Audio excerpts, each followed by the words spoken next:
Meus queridos, bom dia a todos. Mais uma vez, vamos abrir a palavra do nosso Deus em Efésios capítulo 2. Epístola de Paulo aos Efésios capítulo 2. Nós estamos tratando na escola dominical sobre o capítulo da nossa confissão de fé que versa sobre as boas obras, o capítulo 16. Nosso irmão reverendo Alexandre, ele deu a lição até a sessão 4, então eu vou retomar a partir daí. Falta ainda mais 3 sessões, a 5, a 6 e a 7. E nosso verso inicial para hoje será esse de Efésios capítulo 2. Nós vamos ler a partir do verso 8 até o verso 10, tá bom? Efésios 2, de 8 a 10.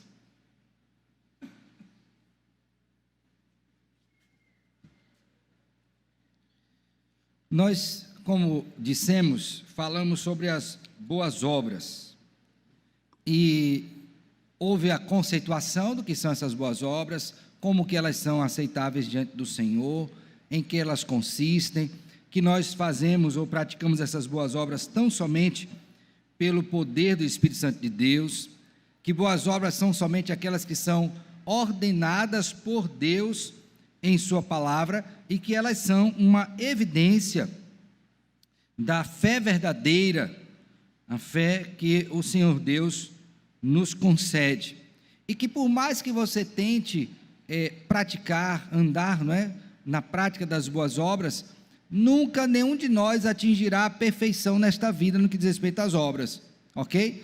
Isto, todavia, não nos coloca na posição de dizer, pois tá bom, já que eu não vou atingir essa perfeição, então eu também vou parar de praticar. Não devemos fazer isso de modo algum, não é esse o ensino da palavra do Senhor, mas nós devemos ter esta perfeição como alvo contínuo na nossa vida, lembrar que as nossas obras, elas são aperfeiçoadas em Cristo.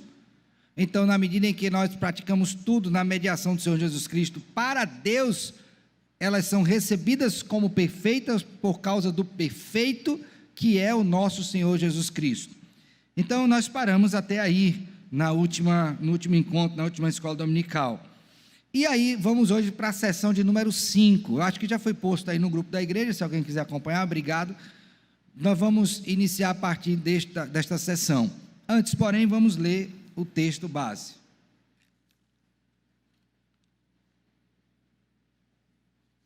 Efésios 2, 8 a 10.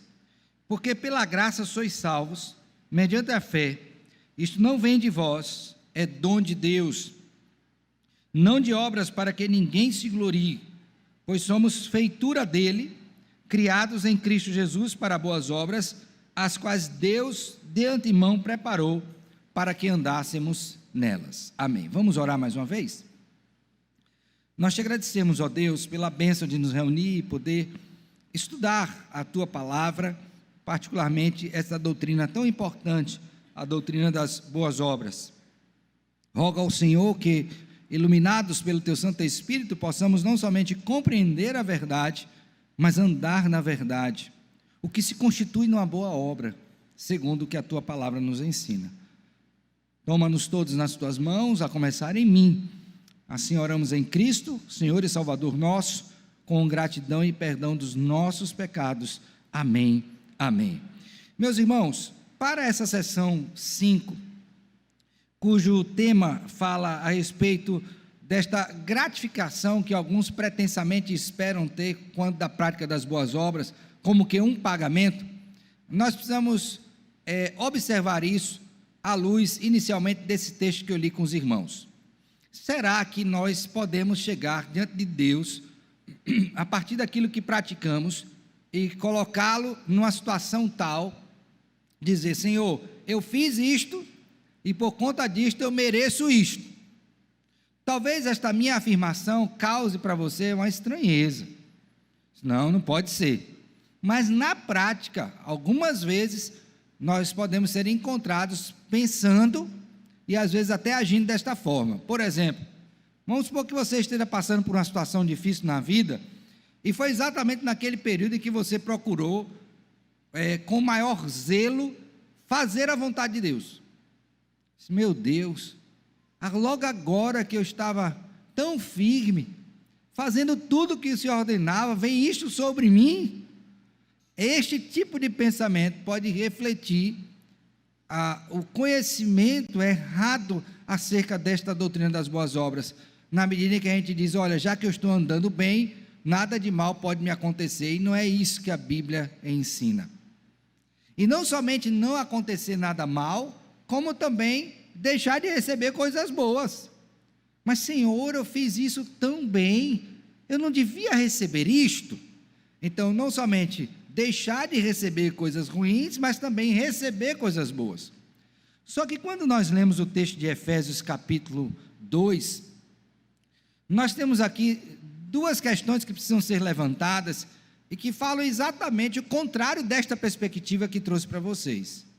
A primeira delas é a seguinte: logo no capítulo 1 de Efésios, você já se depara com a revelação acerca da obra da salvação, mostrando que a nossa salvação não dependeu em nada de nós, foi uma expressão clara da graça de Deus sobre nós, e que somente Deus deve ser glorificado com isto. Você vai observar, portanto, isto no verso 6, no verso 12 e no verso 14 de Efésios 1, que mostram que toda a obra da salvação, ela converge para a glorificação do nome de Deus. Logicamente que nós somos abençoados, mas tudo vai para onde? Para a glória do Senhor. Logo, eu não tenho qualquer mérito. Isto é óbvio no texto. A segunda coisa que a gente tem em nosso favor, no sentido de compreender esta verdade, não errar nisso, é que no capítulo 2, antes de falar da obra de salvação, Deus mostra para nós qual era a nossa condição antes dele. Nós estávamos mortos nos nossos delitos e pecados. Portanto, o nosso proceder, o nosso andar, usando aqui a palavra que o apóstolo Paulo usa com frequência na epístola aos Efésios, era reprovável. Então jamais qualquer ser humano poderia chegar diante de Deus, por maior que fosse a sua boa intenção, e dizer, olha, eu não poderia receber isso porque é ruim, porque eu sou bom, ou então eu deveria receber aquilo porque eu sou bom. Não, não tem como, porque estávamos todos o quê? Mortos nos nossos delitos e o quê? E pecados. Só então é que Deus vai falar sobre a questão das obras, depois de dizer que, tendo sido salvos pela graça, agora nós estamos em Cristo, habilitados para a prática das boas obras. Então eu queria que você voltasse seus olhos, por favor, para o verso 8, diz assim, porque pela graça sois salvos, mediante a fé, isto não vem de vós, é dom de Deus, ou seja, a salvação não vem de nós, tá? Nada da salvação vem de nós, é tudo graça do Senhor. Aí ele vai dizer de modo muito explícito no verso 9, não de obras para que ninguém o quê?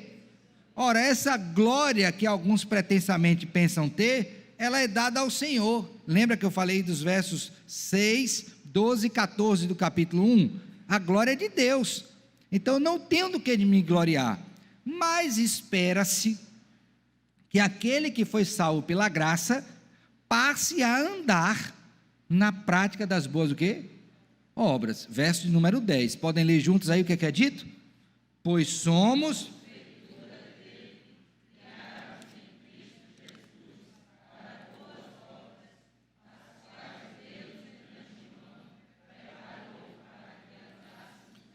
então eu não tenho direito algum de chegar diante de Deus e exigir por conta das minhas obras nada, nem bênção a receber e nem também males a receber. Não tenho como. Por quê? Porque tudo é graça. Então eu preciso ter isso em mente para entender a seção 5 da nossa confissão de fé, que diz assim, ouçam bem, não podemos, ele já começa assim, não podemos, pelas nossas melhores obras, nossas o quê? Melhores, ninguém vai se gloriar do que é pior, né? Dificilmente, só o pecador que se gloria nas suas más obras, não regenerado, mas o crente não vai se gloriar. Então ele diz, olha, pelas nossas melhores obras, merecer da mão de Deus perdão de pecado ou vida eterna. Não merecemos. Então o perdão é uma graça de Deus e a vida eterna é o quê? Uma graça de Deus. Ninguém faz nada para receber perdão e nada para receber vida eterna. É graça. Então suas melhores obras não garantem para você perdão. Suas melhores obras não garantem para você, qualquer um de nós, vida eterna. Por quê? Porque somente a obra de Cristo é a base para a garantia de perdão de pecados e vida eterna. Nada, nada, nada, nada além da obra de Cristo Jesus. Está claro isso aqui, irmãos? Diga, minha irmã. Só um instante, deixe só chegar aqui o microfone para ouvirmos a senhora. Veja, eu não estou falando de galardões, tá? Isso é em outro tempo. Eu estou falando de perdão e de vida o quê? Eterna. Diga. Bom dia, pastor. Bom dia, amada igreja. Bom dia. As boas obras, elas podem nos dar galardões, né, celestiais? Exatamente. Isso sim. Isso sim. Quanto mais fizermos e quanto melhores forem sinceras aos olhos de Deus, nós teremos mais galardões. Lembra bem de uma coisa. Quando Deus decretou todas as coisas, decretou inclusive as coisas da eternidade. Então já está decretado que havemos de receber em Cristo Jesus, não só nesta vida, como também na vida o quê? Futura.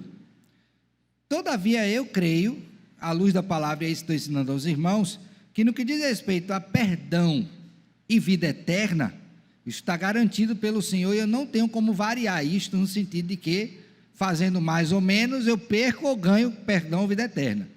Todavia, há uma instrução da palavra de Deus, que aqueles que praticam boas obras hão de ser galardoados na vida futura. Ok?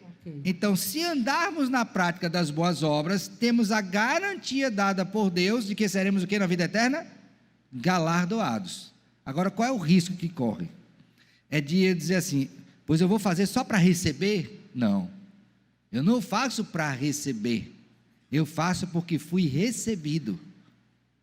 Tanto é que na aula passada o pastor Alexandre falou-nos acerca do fato de que devemos nos estimular na prática das boas obras. Lembram disso? Não só o estímulo mútuo, estimulando o meu irmão, mas eu mesmo, em Deus, pela graça de Deus, me estimular a fazer sempre aquilo que Deus quer que eu faça. Hebreus 11:6, por favor, abram a Bíblia. Hebreus 11:6. Olha, uma convicção que aqueles que viveram pela fé, e nós hoje também precisamos ter, quando vivemos pela fé, tá bom? Primeira convicção, de fato, estou lendo Hebreus 11:6. De fato, sem fé é impossível agradar o quê?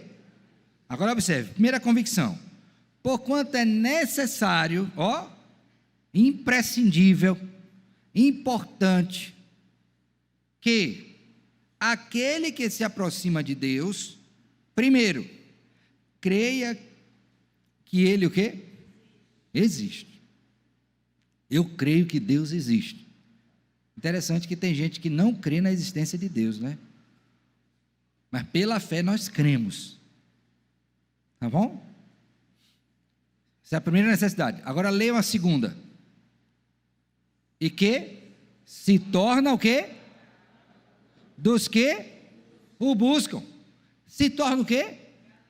Então é Deus que vai nos retribuir na glória, conforme o bem, ou o mal que cada um tiver feito. Então você vai receber a justa paga, pelo bem ou pelo mal que tiver o quê? Feito. Tá bom? Aí alguém na Bíblia diz, pois é grande o teu galardão nos céus. Olha, se tem o grande, tem também o quê? O pequeno. Então há uma proporção. Eu não sei como é que Deus vai fazer isto, não sei qual que eu vou receber. Uma coisa eu sei, e você precisa saber também, que Ele é meu galardoador e que Ele ordena que eu pratique as boas obras, e que Ele não fica devendo nada a ninguém. Então você certamente receberá galardões nos céus. Tá bom? Agora lembra, ó, não vou fazer para receber. Vou fazer muito para receber muito lá. Não. Vou fazer porque fui salvo. Agora a Bíblia me estimula: ajuntai tesouros nos, e não aqui na. Então, ó, estímulos para a vida futura, para o andar na prática das boas obras. Tranquilo? Alguma pergunta? Voltando então para a nossa confissão de fé. Aí ele diz assim, ó: as pessoas do crente também são aceitas. Espera aí, só um instante, eu acho que meu dedo tocou aqui. Pronto, vamos lá. Não podemos, pelas nossas melhores obras, merecer da mão de Deus perdão de pecado ou vida eterna, porque é grande. Por que não podemos merecer? Porque é grande a desproporção que há entre eles e a glória por vir. Irmãos, o perdão que nós recebemos foi por causa da obra de Cristo, que é perfeito. Qual a distância entre a minha pessoa e a de Cristo? Qual a distância? Comparando um com o outro, qual é a distância? Infinito. Então nunca eu tenho como comparar a obra que o Deus infinito fez com qualquer obra, por melhor que seja minha feita. É infinita a desproporção. E Deus só aceita a obra o quê? Perfeita. Então não tem como eu requerer nada dele.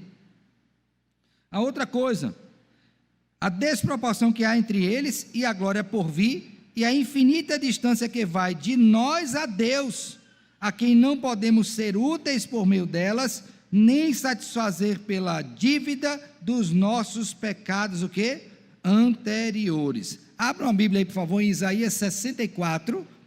Isaías 64, verso de número 6. Isaías 64, 6.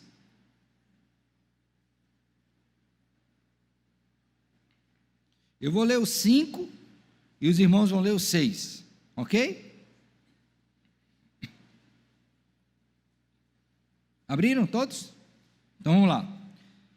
Saís ao encontro daquele que com alegria pratica justiça, daqueles que se lembram de ti nos teus caminhos. Eis que tiraste, porque pecamos por muito tempo, temos pecado, e havemos de ser o quê? Salvos. Pecamos e havemos de ser salvos? Agora leio. Mas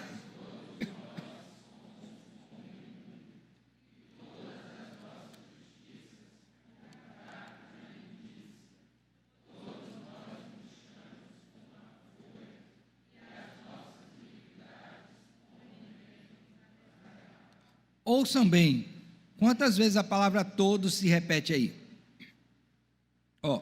Todos nós, todas as nossas injustiças, todos nós murchamos. 3 vezes. Então ele está dizendo, sem distinção, todos nós somos como que? Imundos. Então há uma imundícia comum no homem. Segundo aspecto, todas as nossas injustiças, todos carecem de retidão, ok? E todos são frágeis, finitos, murcham como a flor do quê? Da erva. Então, esta perspectiva é para mostrar o seguinte: não há um justo, nenhum sequer, não há quem busque a Deus, não há quem entenda aquilo que está em Romanos 3. Então, por mais que você tente, há um abismo infinito entre nós e Deus. Então as nossas melhores obras jamais serão capazes de alcançar o favor de Deus no que toca a perdão e vida eterna. Irmãos, a salvação é pela graça. Nossas obras não contribuem em nada para a nossa salvação. Está claro isso? Tem alguma pergunta? Nenhuma? Ótimo. Agora veja, ele diz assim: e porque como boas procede do Espírito, e como nossas são impuras e misturadas com tanta fraqueza e imperfeição, que não pode suportar a severidade do juízo de Deus. Então olha só, ó, nós praticamos algo que o Espírito nos move, mas o nosso pecado macula isso. Então, por mais que a gente tente fazer algo bom, com boa intenção, e até ordenado pelo Senhor, é manchado pelo pecado. O que é que pode purificar essa obra para que ela seja aceita diante de Deus? Somente o sangue de Cristo Jesus. Então, o que é que aperfeiçoa as nossas obras para que elas possam ser aceitas diante de Deus? Abra sua Bíblia aí em Romanos 12, por favor.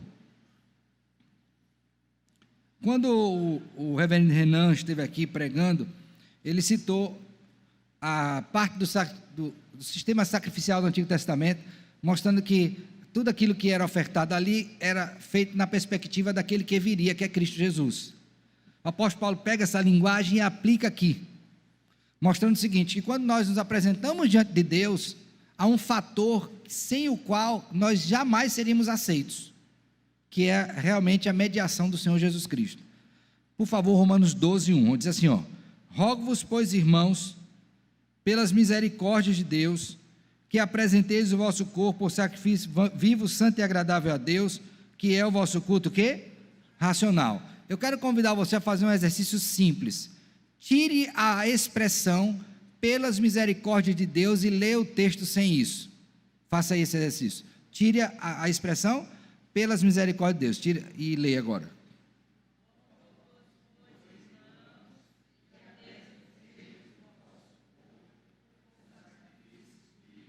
Santo. Se eu tirar os pelas misericórdias, eu estou dizendo o seguinte, que eu mesmo vou me apresentar diante de Deus sem qualquer mediação. Se eu fizer isso, o que acontece comigo, ainda que eu faça de boa intenção? Serei aceito? Eu serei consumido. Não há a mínima possibilidade de você ser aceito pelo Senhor, senão pela misericórdia de Deus, que é expressa em quem? Em Cristo Jesus. Então, até a nossa expressão de culto a Deus, se não for feita em Cristo, será reprovada. Agora veja, o fato de eu expressar isto em Cristo, quer dizer, no que diz respeito à minha parte, que tudo que eu faço para Deus é perfeito? Não.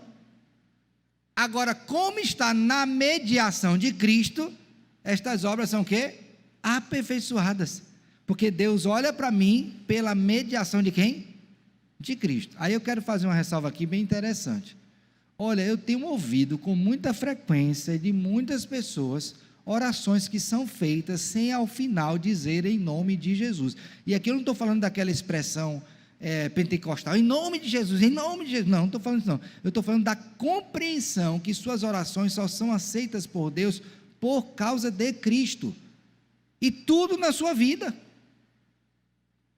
Então como é que você vai orar, fazer a oração mais bela do mundo, humanamente falando, e no final dizer amém? Mas você está orando em nome de quem? Você está se aproximando diante de Deus em nome de quem? Você espera ser aceito em nome de quem? É em nome de Cristo. Você não tem autoridade, nem eu tenho, nem ninguém, nenhum ser humano, de se aproximar diante de Deus e apresentar uma oração, senão na mediação de Cristo. Pois até o nosso culto que a Ele ofertamos é na mediação do Senhor Jesus Cristo. Vocês entenderam, irmãos?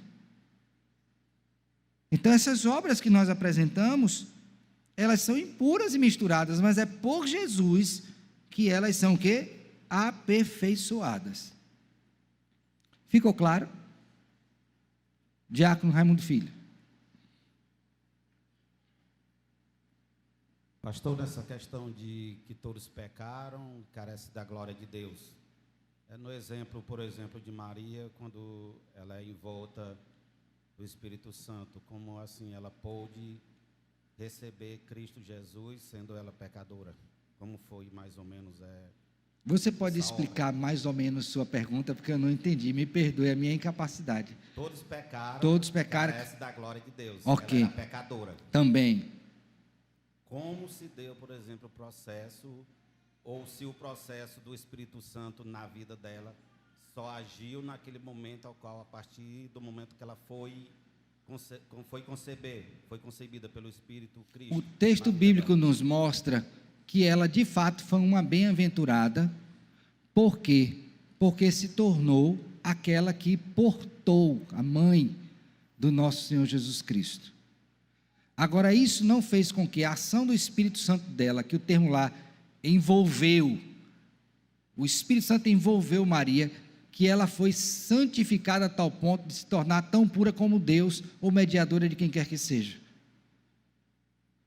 Aquele envolver do Espírito foi para a concepção, e não para outra coisa que mudasse o seu caráter, pois ela também carecia da mesma obra regeneradora do Espírito. Ok? Então, somente nesse sentido. Nada além disso. Lucas, por favor, abra sua Bíblia. Capítulo 1.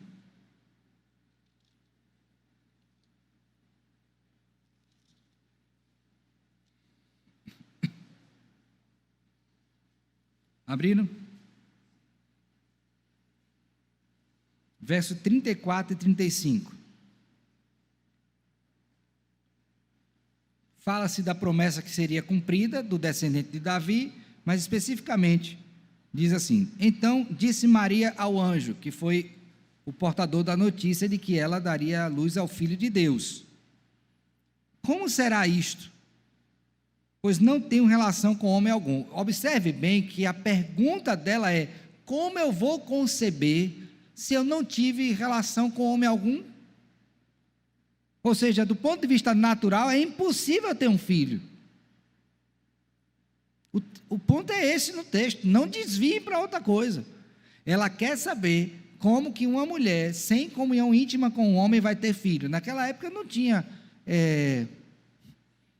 inseminação artificial, né? Não tinha isso. Como é que eu vou conceber? Ela precisava ter relação com José, ela não teve. Aí a resposta do texto. E você não pode desviar a compreensão do texto ao seu bel prazer, você tem que seguir o contexto. Qual é o contexto da pergunta? Como eu vou conceber sem ter comunhão íntima?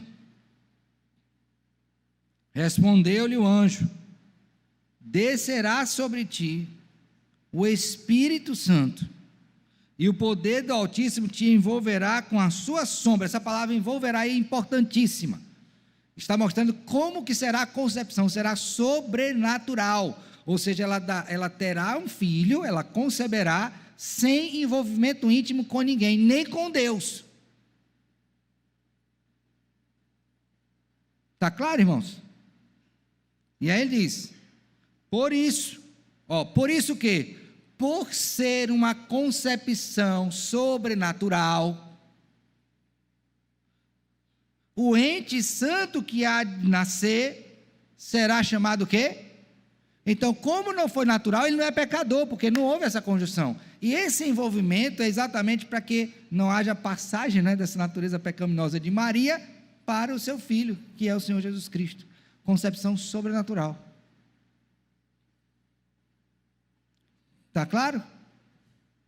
E aí, por conta disso, ela é conhecida como uma mulher bem-aventurada. Mas bem-aventurada porque ela era santa, não era pecadora? Não, porque ela foi aquela escolhida por Deus para ter ali no seu ventre o Filho de Deus. A irmã lá, depois a senhora, tá?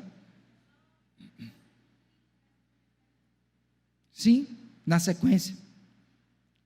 Não é? Verso número 30. Mas o anjo disse: Maria, não temas, porque achaste graça diante de Deus. Irmã Raimunda. Pastor, só uma pergunta com relação a esse caso, né? Da concepção e dela ser bem-aventurada, e nos termos desse. Que, segundo alguns textos que eu já li, é que Maria não era da descendência de Davi. Sim? Ou acho que ela foi escolhida mais por estar... Essa genealogia, eu precisaria explicar melhor para ti, tá? Mas você tem duas genealogias de Cristo. A primeira que está em Mateus, que vai mostrar que ele é filho de Davi e filho de Abraão. E a segunda que está em Lucas, capítulo 5, se eu não me engano, deixa eu ver aqui, não, capítulo 3, verso 23, que vai falar que ele é descendente de Adão. Mas a descendência é sempre tomada pelo homem e não pela mulher. É nesses termos aí, porque eu No caso, José. José, que se a gente for para a genealogia de José, Maria teria sido agraciada por estar, na época, noiva dele, né? Exatamente. Ok? E no capítulo 1, irmãos, ainda de Lucas, no verso de número 45, meu irmão, diz assim, ó, bem-aventurada a que creu. Quem foi a que creu? Então ela é bem-aventurada porque creu. Agraciada porque concebeu. Porque serão cumpridas as palavras que lhe foram ditas da parte do Senhor. Tá bom? E se você tem dúvida se ela era ou não mulher santa a ponto de não precisar de um salvador e interceder por pecadores, o que é um grande engano, basta ler o próprio cântico que ela proferiu. Lê o cântico de Maria, você vai ver que ela tinha consciência de que era pecadora e que carecia de um salvador. Ora, se eu careço de um salvador, como é que eu vou interceder pela salvação de alguém? Impossível. Engano, irmão. Mentira. Distorções da verdade. Tenham muito cuidado com isso. Tá bom? Ok? Então, depois que nós tivermos feito tudo, quanto podemos, temos cumprido somente o nosso dever e não passamos de servos o quê? Inúteis. Abram a Bíblia, por favor, aí em Lucas 17. Lucas capítulo 17. Nós estamos aqui no contexto de fala sobre perdão. E se tem uma coisa que algumas pessoas se orgulham, dizem, eu me orgulho porque eu não guardo mágoa de ninguém, eu perdoo todo mundo. Essa é uma boa obra, não é? Perdoar? Perdoou todo mundo. Aí o que é que Deus fala para esse? Verso número 10, leiam juntos aí. Assim também vós, depois de haver feito, quanto vos foi o quê? Dizei.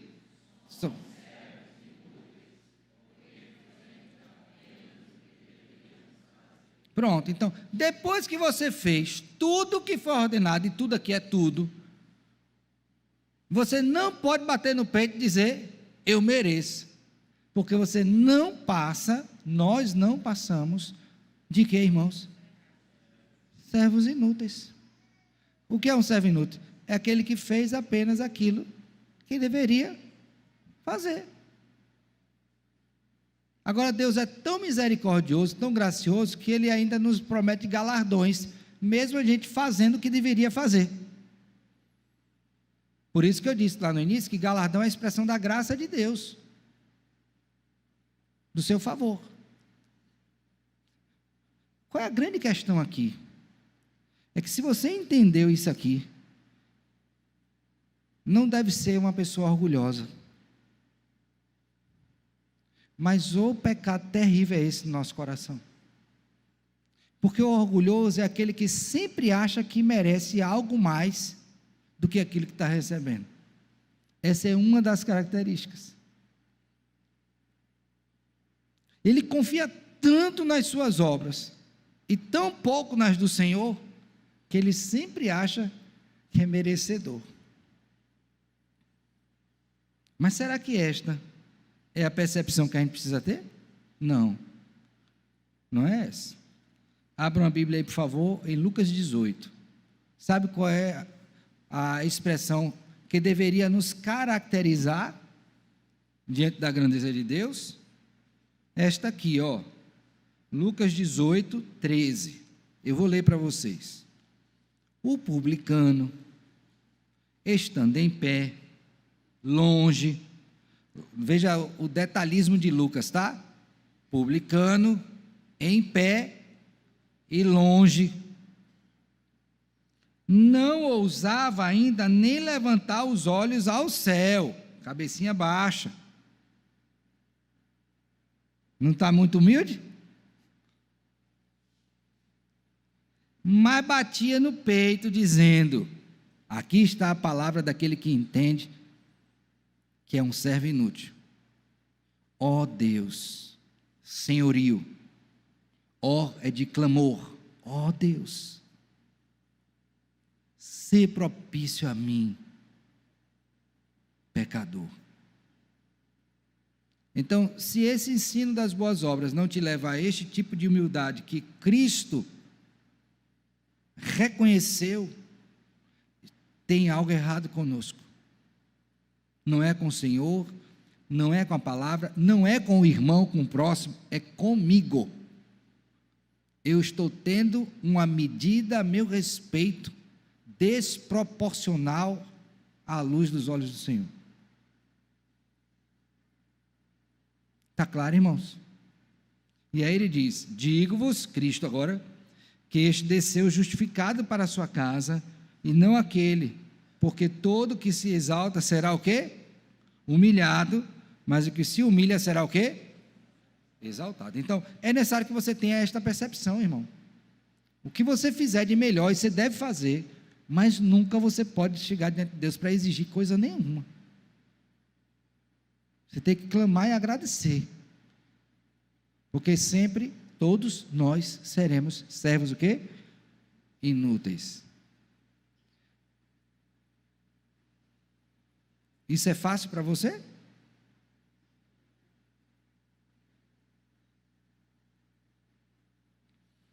Seção 6. As boas obras são somente aceitas e recompensadas somente em Cristo Jesus. Então vamos lá.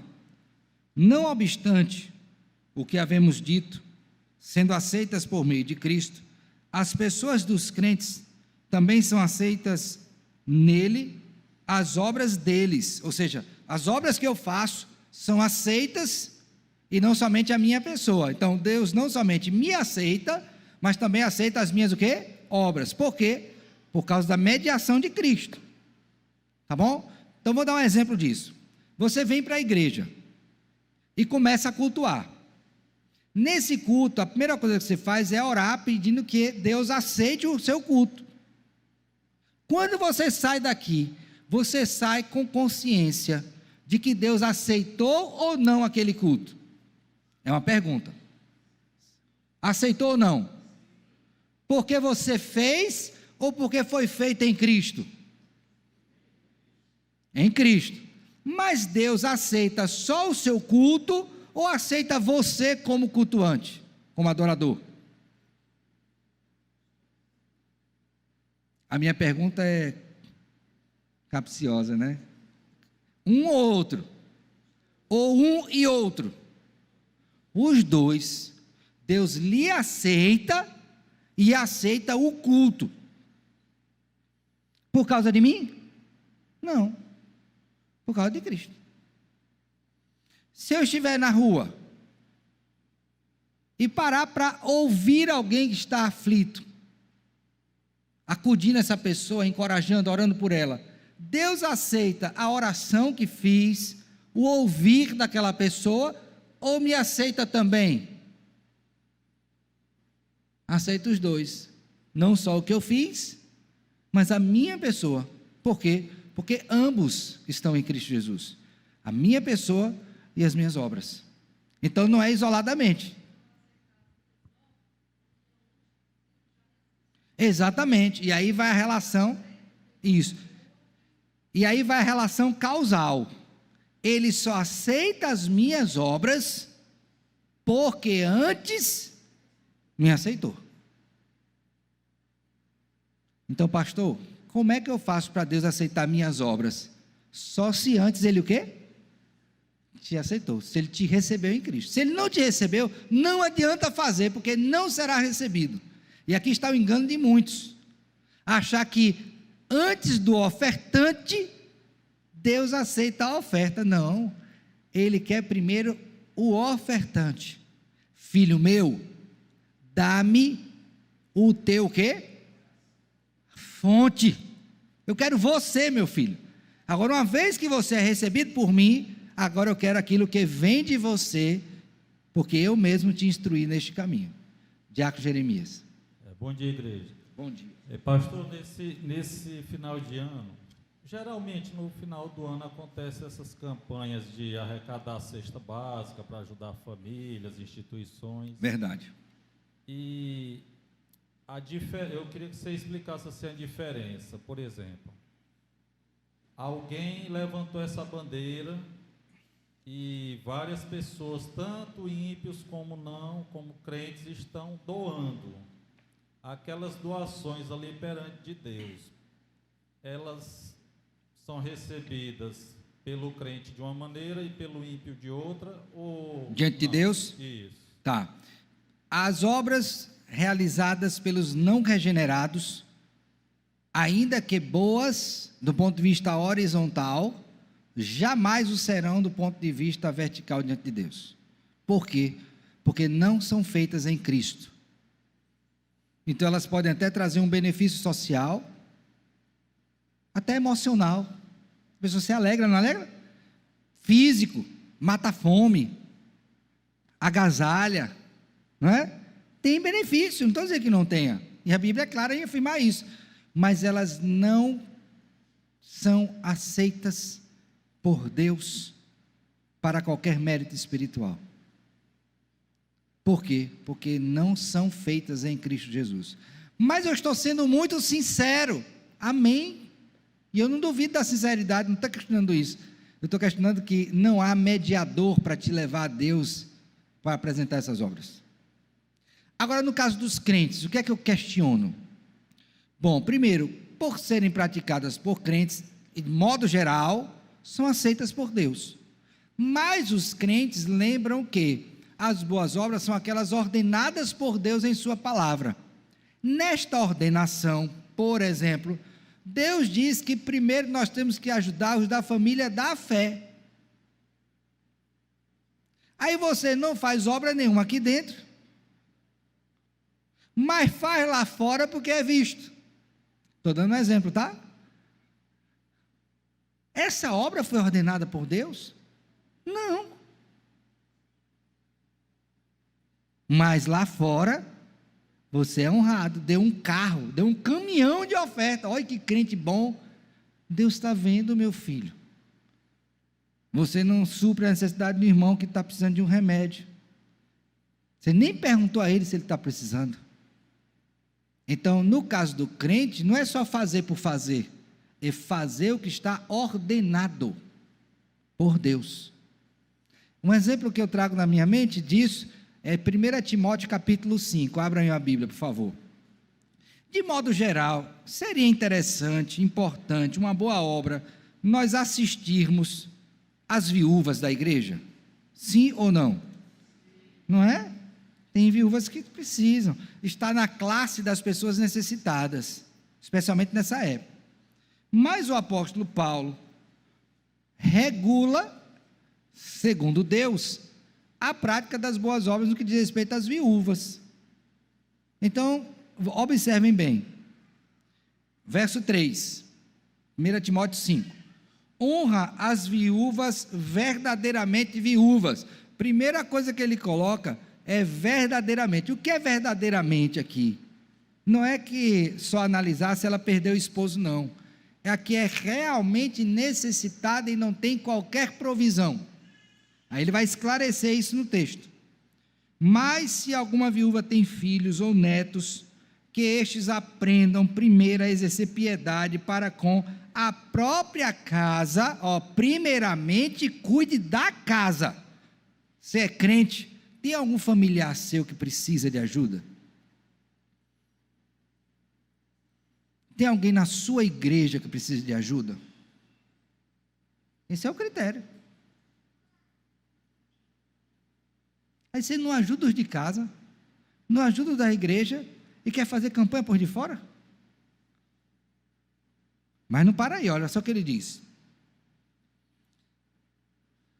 E a recompensar seus progenitores, agora a razão, pois isto é aceitável diante de Deus, ou seja, essa obra é recebida.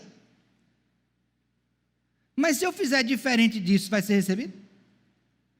Está sendo reprovado, porque você não está fazendo de acordo com o critério. Então há um critério. Aí ele prossegue. Aquela, porém, que é verdadeiramente viúva e não tem amparo, espera em Deus e persevera em súplicas e orações noite e dia. Entretanto, a que se entrega aos prazeres, tal. Agora veja o verso 8, leiam juntos aí. Ora, se alguém...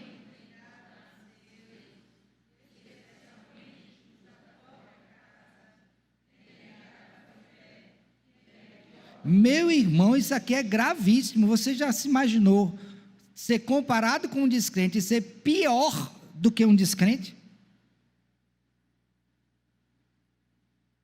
Mas o cidadão dá o carrinho de presente e acha que está fazendo a melhor coisa do mundo. Enche o carro de cesta básica, vai na comunidade. Faça, meu filho, mas não esqueça de olhar os princípios da palavra, não, porque senão você pode estar fazendo isso de maneira vã. E aí, para finalizar, antes de passar, leia agora aí o verso 16. Se alguma crente tem viúvas em sua família, socorra-as, e não fique sobrecarregada a igreja, para que esta possa socorrer as que são. Então, até a igreja tem instrução sobre isso. O irmão é diácono, e tem os diáconos aqui. Não é toda pessoa que vai ajudar, não. Não tem ninguém na sua família que possa te ajudar. Ninguém crente. Porque ele está precisando de entender que, como crente, ele tem que ajudar.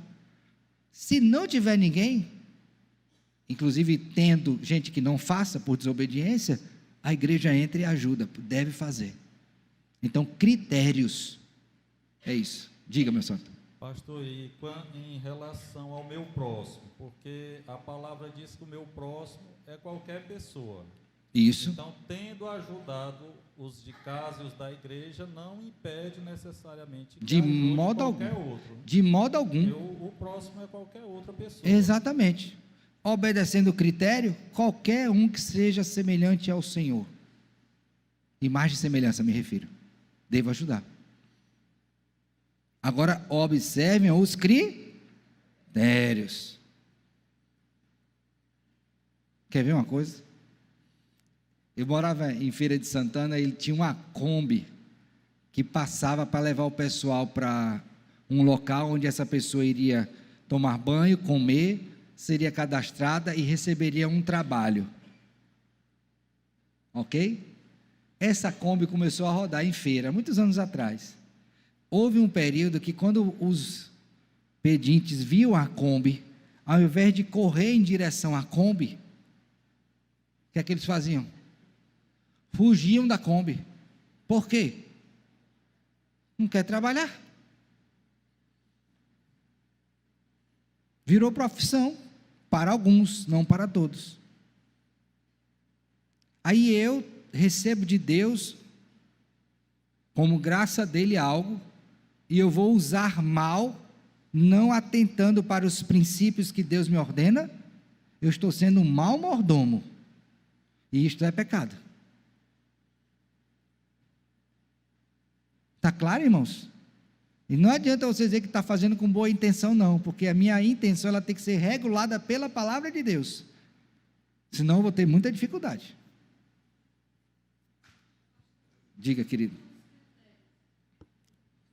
E um dos critérios basilares e assim, fundamental, para ser bem de acordo com a Bíblia, é que a gente primeiro socorra o familiar, depois a família da fé e depois o próximo de qualquer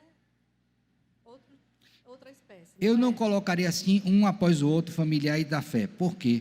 Porque uma é relação sanguínea, é uma categoria, e a outra é relação espiritual, é outra categoria. Então, digamos que eles estão em pé de igualdade. Quer o meu familiar ou da igreja, estando em necessidade, eu devo atender. Para eu não colocar um depois o outro, e aí eu posso incorrer em um problema. Porque são categorias de relacionamento diferentes. O que a Bíblia coloca é, se eu estou ali diante do meu familiar que está sofrendo, eu assisto, mas se surgir da igreja, eu também tenho que assistir. Então, não há primeiro ou segundo, mas relação de urgência. De urgência, obrigado. Isso aí, Tiago. Vocês têm dúvidas? O senhor falou da questão da intenção, né? Uhum. Hoje, a gente percebe muito que a régua para saber se algo está correto ou não diante de Deus, que muitos utilizam, é a questão da intenção. Se a minha intenção é correta, é pura, então o meu ato é validado. Mas, como o senhor falou, a gente esquece muitas vezes do procedimento que Deus dá. Uhum. Quando Deus fala lá no Sermão do Monte, se eu faço algo para alguém, alguma boa obra, o que minha mão direita fizer, a minha esquerda não pode saber. Isso.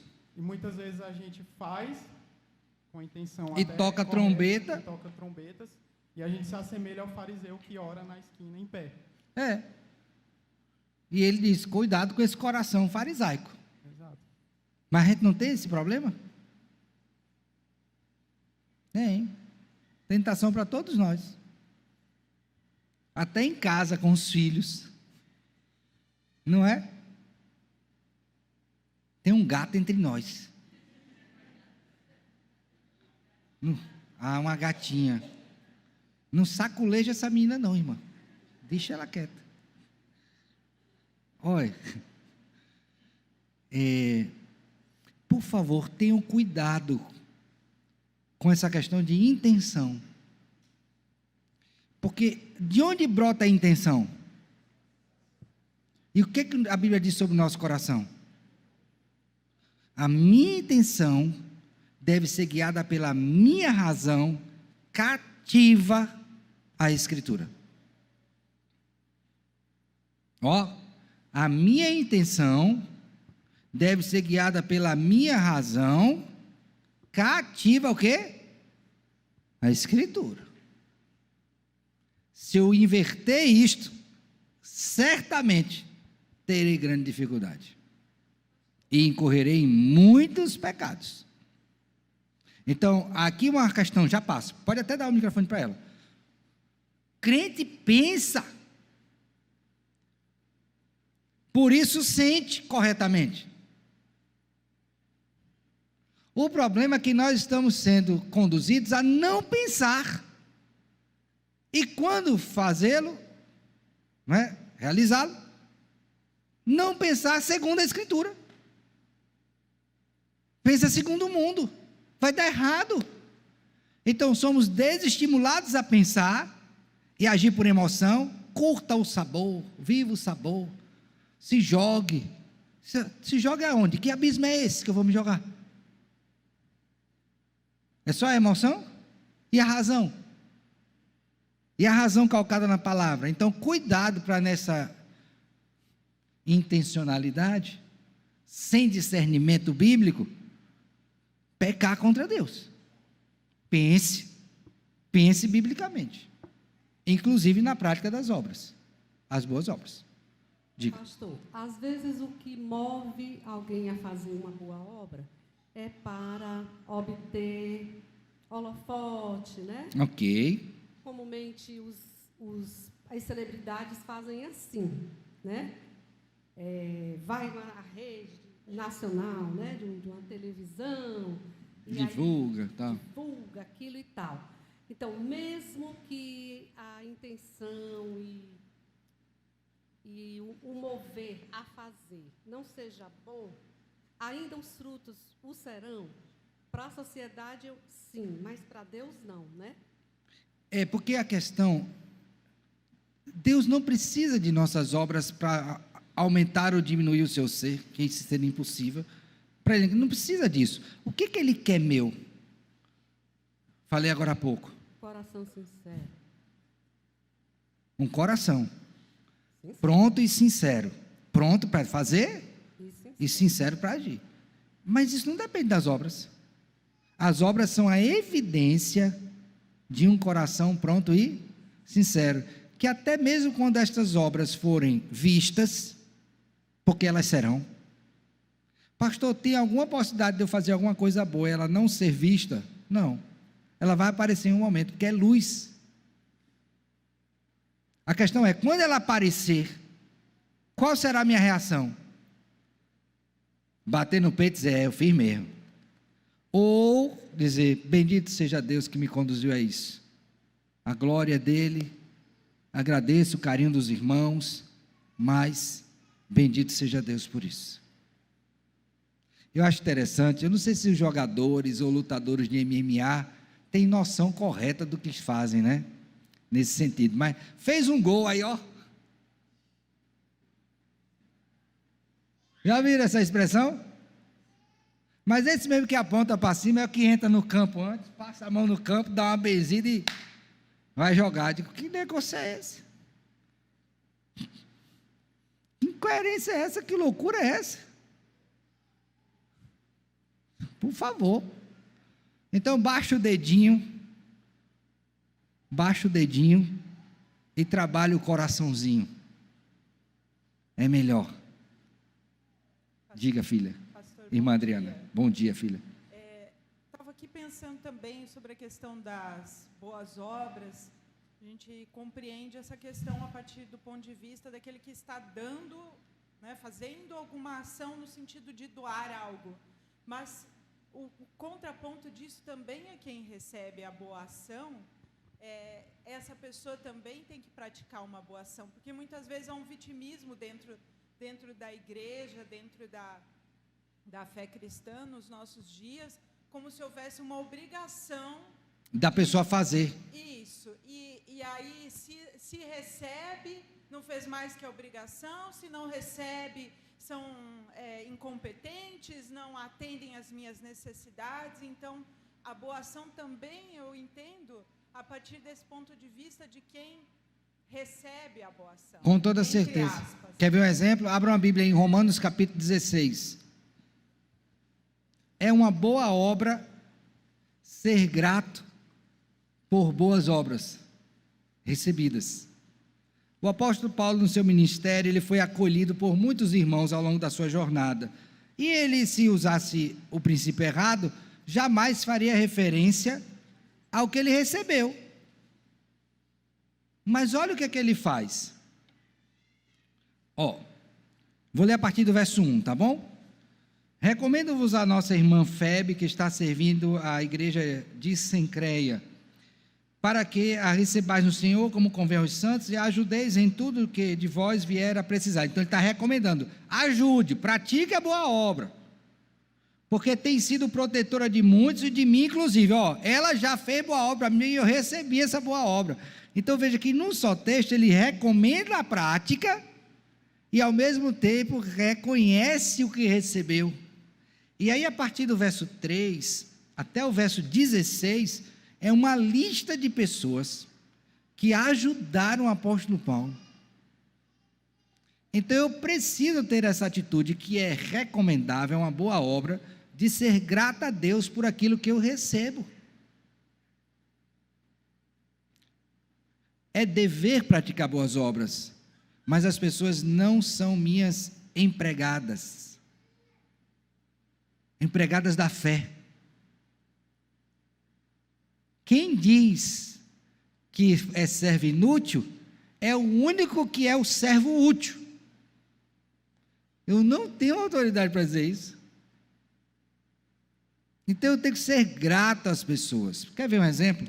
Minha esposa faz comida todo dia para a gente lá, né? Para mim e para José. lava a roupa, arruma minhas cuecas, minhas meias. Eu tenho que, de vez em quando, agradecer essa mulher. Era para fazer todo dia. Por quê? Porque ela está fazendo uma boa obra como esposa. Agora eu tenho que chegar em casa e dizer, aí, não fez mais do que sua obrigação, serva inútil, ganhou um esposo, agora cuida dele. Não, por favor. Não é assim. Então, não só praticar, mas agradecer quando alguém pratica uma boa obra em seu favor. Porque senão entra nessa relação, filha, de patrão e empregado. E não é assim no corpo de Cristo. Isso. Servir uns aos outros. Agora, eu fiquei pensando, preparando essa aula, olhando o que o pastor tinha falado, e fiquei pensando numa coisa. Sabe um exercício que a gente precisa aprender na igreja? Servir. Daí uma oração que você devia aprender a fazer. Nós, Senhor, de que forma eu posso servir ao meu irmão? Pegar um copo d'água, ajudá-lo a subir uma escada, orar com ele, levá-lo, trazê-lo, suprir alguma necessidade, que o Senhor me mostre. Pensa assim, eu só quero um serviço por dia, Senhor. Um por dia, no ano faria quantos? 360, 5 ou 6, né? Já pensou, em 10 anos você faria quantos? 3.650, 10 anos. Agora calcule aí que você viva 40 anos como crente. Mais de 16 mil obras. Não é para calcular, viu? Só estou falando assim para você ter uma proporção do que seria se diariamente você dissesse, eu quero fazer só uma hoje, Senhor. O Senhor ordenou qual? Eu quero fazer só uma. O efeito disso, meus irmãos. Já pensou? A gente pegar aqui a família da fé, estender isso para a nossa família e para os de fora. Então isso aqui é um estímulo para você, ore por isso e se disponha. Senhor, eu quero servir. Eu quero servir. Pense nisso, meu filho. Eu tenho certeza que Deus bota na sua vida, coloca na sua vida muitas oportunidades de serviço, para as quais você pode estar fechando os olhos. Às vezes, porque diz assim, mas eu não tenho dinheiro. E quem diz que todo serviço requer dinheiro? Eu não tenho tempo. Às vezes você pode fazer uma boa obra andando. Não vai parar nada, só fazendo. Por exemplo, muitas vezes você pode orar por alguém sem parar de caminhar, não é? Então pense nisso. Tá bom?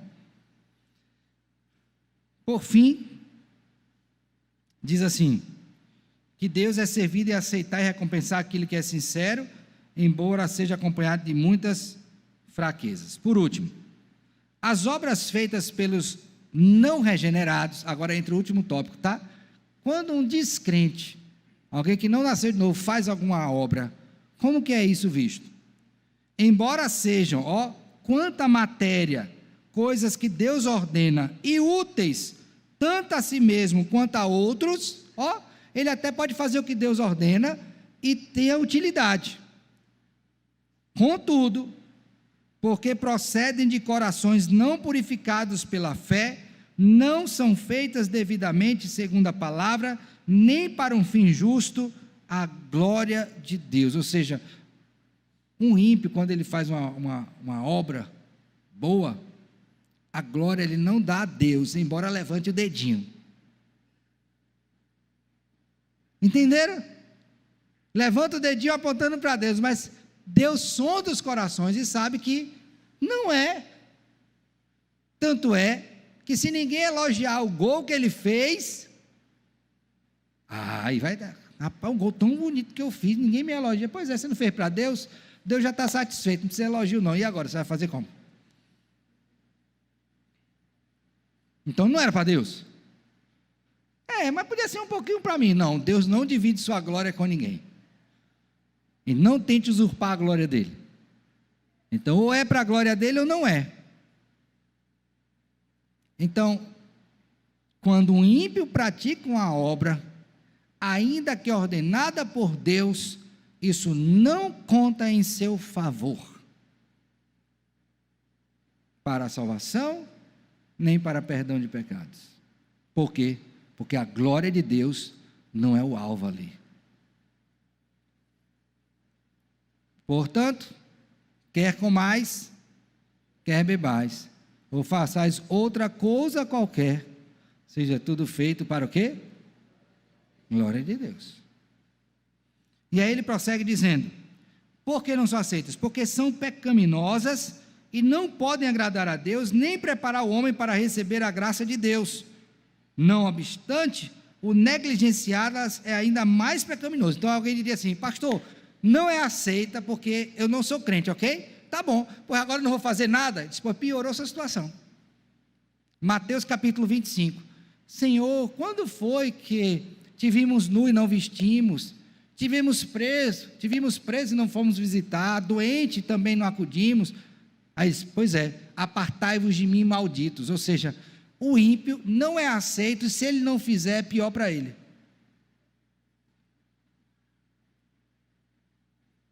Por quê? Porque há um princípio que nos orienta, todos, regenerados ou não, que é o princípio da criação. Nós fomos criados para glorificar a Deus. Lembra lá o pacto? Cultivar e guardar. Mandatos foram dados para todos que foram criados à imagem e semelhança de Deus. E isso foi antes da queda. Então esse princípio perpassou a queda e chega a todos hoje. Então até mesmo o ímpio, ele está atrelado ao pacto de obras, ele tem que fazer, ainda que não seja aceito diante de Deus. Então ele não pode dizer, já que eu não vou ser aceito, não vou fazer. Tá bom, você pode até escolher isso, mas saiba que isso contribuirá para a sua maior condenação, o negligenciar essas obras. Está claro? Alguma pergunta? Alguma colocação? Então, rápidas aplicações. Primeiro, saiba que como alguém regenerado, você tem que praticar boas obras. Meu irmão, não é opção. Você tem que ser alguém que pratica boas obras. Quais, pastor? Aquelas ordenadas por Deus em sua palavra. Então, é uma boa obra cuidar da natureza, assim como é boa obra cuidar de pessoas. É uma boa obra as coisas espirituais. É uma boa obra as coisas materiais, fazer aquilo que está relacionado debaixo da ordenação de Deus, no que diz respeito às coisas materiais. Então, leia a Bíblia, medite, e a cada meditação pergunte, Senhor, diante desse texto, o que é que eu tenho que fazer? Obra ordenada pelo Senhor. Então, estude sobre isso. A prática das boas, o quê? Obras. Infelizmente, a nossa mente, ela é forjada pelo catolicismo romano e pelo pentecostalismo. Isso é terrível. Atrapalha-nos no que diz respeito à percepção das boas obras, porque volta-nos somente para o assistencialismo. Bolsa Família, bolsa não sei o quê, bolsa não sei o quê, é bolsa para tudo que é lado. Eu nunca vi tanta bolsa na minha vida. Mas seria uma boa obra ensinar alguém a trabalhar.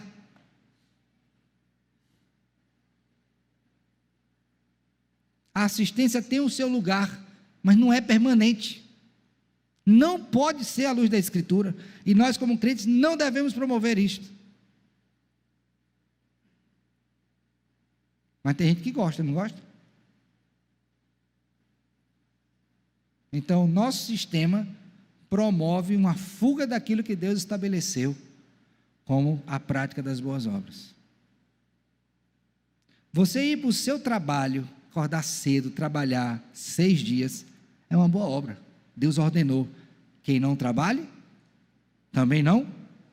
Mas comer sem trabalhar, também é um pecado.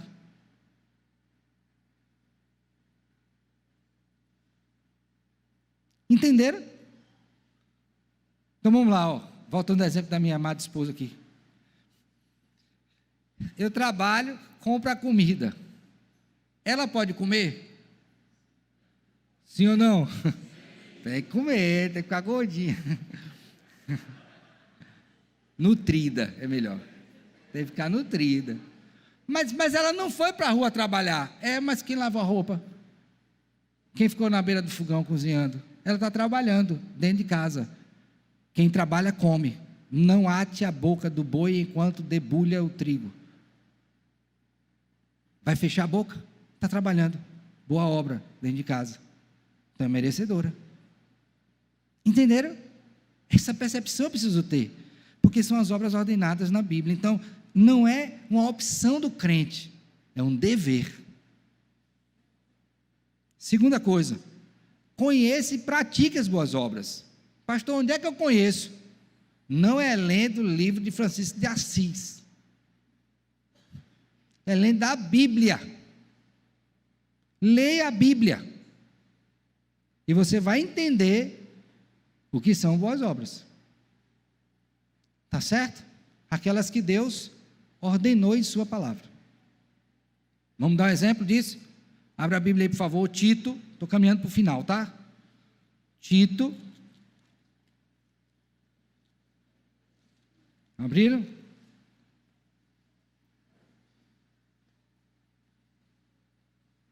Verso 7. Aqui é uma palavra para o pastor Tito, tá? Que serve para nós hoje. Torna-te, Tito 2,7. Torna-te, pessoalmente, padrão individual, o quê? Padrão de boas. Aí vamos lá. Onde? No ensino. Ensinar é uma obra, uma boa obra. Mostre integridade, reverência, linguagem sadia e o quê? Irrepreensível. Então eu aprendi, como pastor, eu tenho que ensinar. É uma boa obra. Desse modo. Agora, se eu fosse um servo, um empregado, verso 9, lê agora. Quanto aos servos,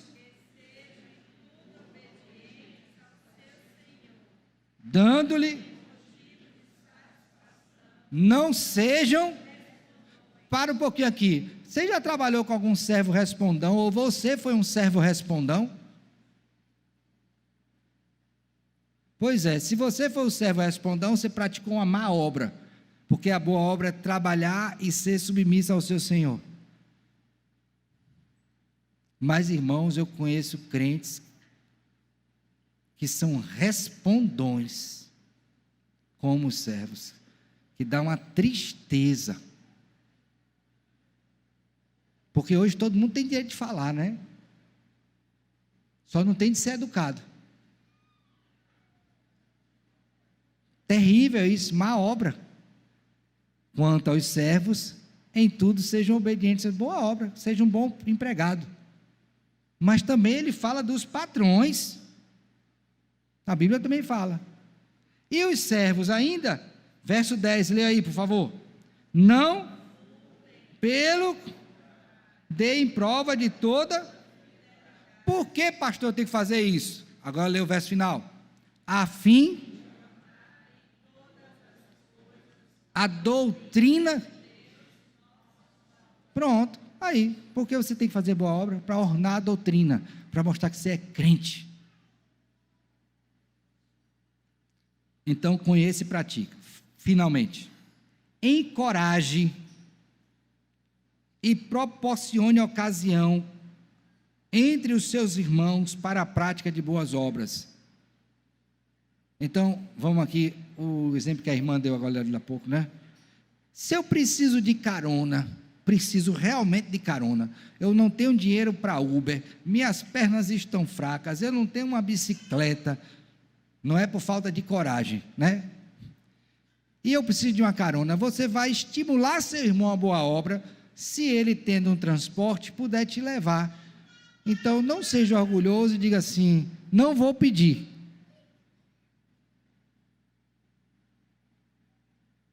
Tem que dizer, meu irmão, eu estou precisando de uma carona você poderia me dar? Quando eu peço algo que verdadeiramente necessito, eu estou estimulando o meu irmão a praticar o quê? Uma boa obra.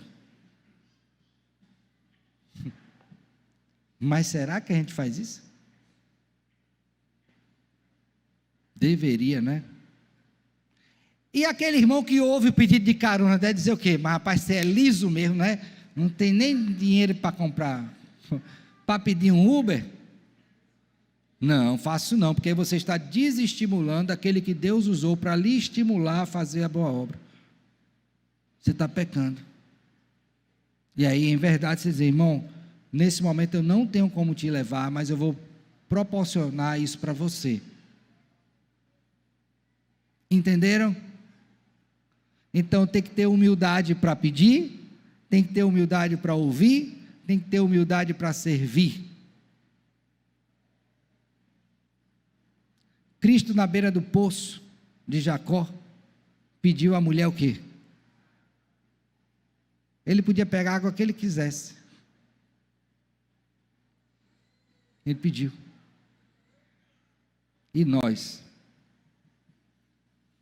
Então que Deus nos dê graça para na prática das boas obras fazermos tão somente aquilo que Ele ordena, de acordo com a sua santa vontade, sem barganha, mas crendo que o Deus em que cremos existe e se torna galardoador daqueles que o buscam.